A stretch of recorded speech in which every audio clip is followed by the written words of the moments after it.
আসসালামু আলাইকুম, সবাই কেমন আছেন? আমরা ভালো আছি আলহামদুলিল্লাহ। আগে যে মাছটা দেখাইছিলাম আস্ত মাছ, ওইটা কেটে ফেলেছি। আজকে দেখেন কাটা মাছটা, মাছের মাথাটা অনেক বড় হয়েছে আর মাছের ভিতরে শুধু ডিম আর ডিম। দেখেন পিসগুলো মাশাআল্লাহ কত বড় বড় হয়েছে। একটা পিস খেলেই পরাণ ঠান্ডা হয়ে যাবে, এত বড় পিসগুলো হয়েছে। ওই যে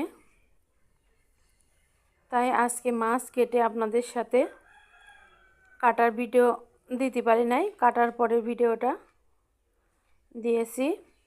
দেখেন এই মাছটা খেতে কেমন হবে আপনারা কমেন্ট করে জানাবেন।